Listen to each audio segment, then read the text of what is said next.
I would like to invite the chairperson up on stage for our opening remarks. Please join me to welcome the managing partner, Swift and More, Mrs. Bumi Ibraheem. A round of applause for her as we take words from the chairperson of this occasion. Wow. When the convener was speaking, he said that prices went up, salaries stayed the same. Now, about a year to 18 months later, have the prices gone down? No. So, what we're talking about today is getting value for money. Now, I'm representing Mrs. Olubumi Aboderin Talabi. So, I will just tell you straight away that anything I say that is good is from me. Anything I say that is bad is from her, because she's not here. So, good morning, distinguished ladies and gentlemen and guests. First of all, I want to thank you for coming here today to the second TAMS Summit. I want to use this opportunity to congratulate our speaker, Afolabi Abiodun, and his team, because he's not working alone, for organizing this event to celebrate the outstanding crop of productive employees. And when the convener was speaking, you mentioned somebody that was very close to my heart, Priscilla's Pride. I can testify to their professionalism, to their excellent customer service delivery, and to the warmness of their staff. My hair, my facial, is courtesy of Priscilla's Pride. And one of the reasons for organizing today's event is to provide pointers to business owners on boosting employee performance beyond pecuniary benefits. Now, I think it's a truism that staff want work that is challenging. They also want to do that work in a non-acrimonious atmosphere where there is good communication between departments. Everybody, staff included, appreciate great rewards, and they want an employer they can be proud of.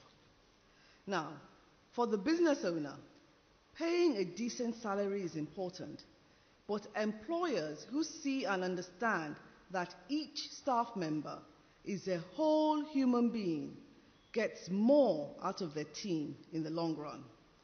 Now, the whole human being concept means that you understand that your staff has legitimate interests, commitments or pressures outside work. It could be staff, as in other staff.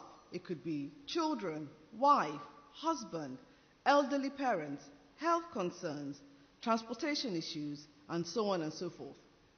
As an employer, it helps if you understand that what happens to your staff outside office hours has significant impact on their psychological and sociological well-being.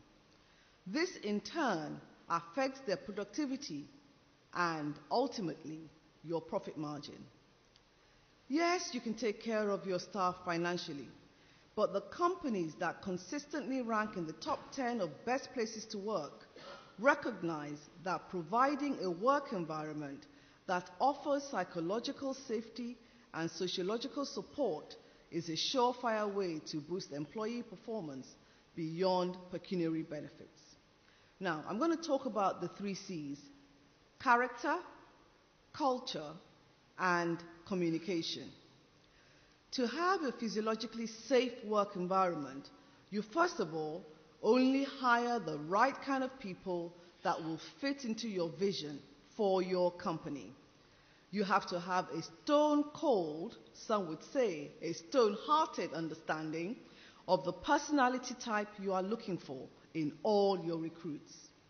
Secondly, character. You have to dissect it, define it, digest it, and then disseminate it through your HR department. Now, here are 4 examples from 4 different companies of the character that they are looking for in their staff. Servant-hearted.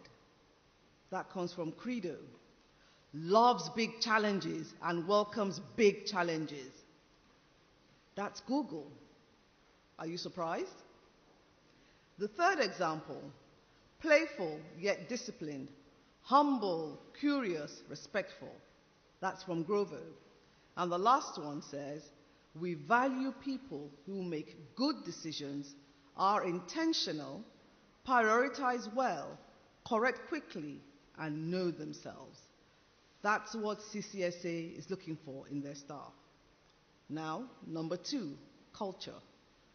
As I'm talking, I expect you to be thinking about the culture in your own firm or in your own organization. Is your office environment millennial or old school? Do you value precision or ambiguity?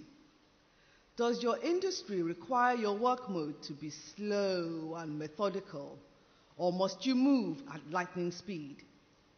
Is yours a culture of risk takers or cautionary operators? Knowing and clearly defining your company culture will help you boost employee performance beyond pecuniary benefits. The third C is communication. It's a truism that teams need to talk to each other. Having a common language, sincere transparency, and clearly stated objectives are no-brainers, yet we find that so many companies do not practice these things. Instead, they engage in the passing of information amongst teams that are supposedly working towards the same goal. This is not only immature, it's highly counterproductive. I will give a personal example here. My husband runs a real estate development company, and he also does agency. That means if you have a property you want to rent or a property you want to sell, you instruct the company. Now, we find that, let's say the MD of Ibile Holdings, for instance, calls and says, Ibile Holdings, we have a block of 12 number 3-bedroom flats, and we want you to market that for us, find tenants. We used to find that it was only the person who happened to pick up the phone that would work on that instruction. They would not want to give that instruction to the other members of the team. So as a result, you could have that one person carrying that instruction for 6 months. Whereas, if that person had shared that information amongst the team, they could all have worked on it together and gotten tenants within a week. Who is losing out in that scenario? The company. Okay, so how do we get over that? It says, the divide and conquer style adopted by many bosses means the company can only move as fast as that one person who is holding the information. That is the example that I've just given. So, what is the solution? You have to build the right team, give them the resources to achieve the goal that you have set them, then trust them to get on with it. Now, these 3 things, the 3 C's, are what any company at any income level can do to boost productivity. Every year, Fortune magazine ranks the best companies to work for. So we're going to look at some of the additional non-financial initiatives that these companies undertake to show appreciation for their staff and boost their performance. Now, of course, these are very wealthy companies, some of them with turnovers that exceeds that of nations. But I believe that we can still learn from their incentive structure and then cut our coats according to our size or our resources. Some offer off-site subsidized childcare or free on-site childcare, lactation rooms, elder care resources, paid sick leave to care for a sick relative, paid maternity leave or job-guaranteed maternity leave, which means that if you take time off to have a baby, your job will be waiting for you when you return. Paid paternity leave or job-guaranteed paternity leave. Health coverage for dependents. I know a lot of Nigerian companies now offer HMO coverage for their staff. 20% project time, so that your staff can give 20% of their time towards a project that is in line with company objectives. Medical care, vision care, mental health care, prescription subsidy, fertility treatment. We have blood pressure screening, and then professional development courses. I'm a lawyer and I run a law firm. And as part of continuing legal education, we allow our lawyers to go for professional development courses, which means that they are increasing their knowledge, and when they come back, the firm is going to benefit from everything that they have learned.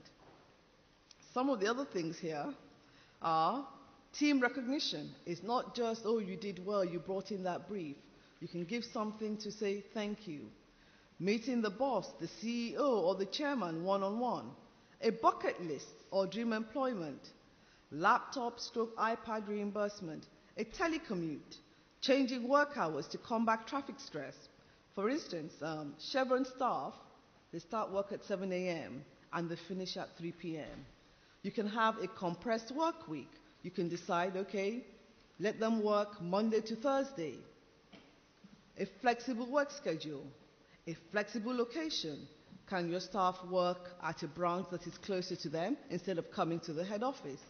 You can have a community farm that produces things that the company-wide, everybody can share, or cross-department internship, or a convenience store.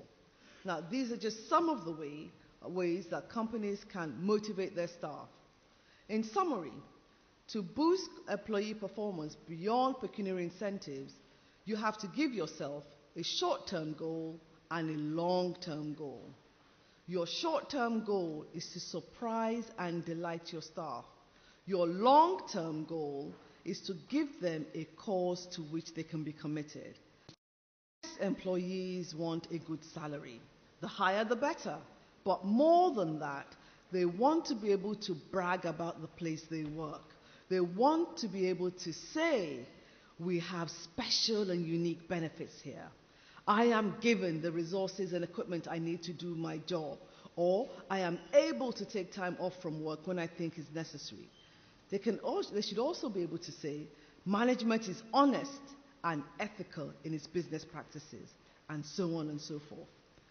The business owners that are here today, you have the power to make this happen. Thank you very much for listening.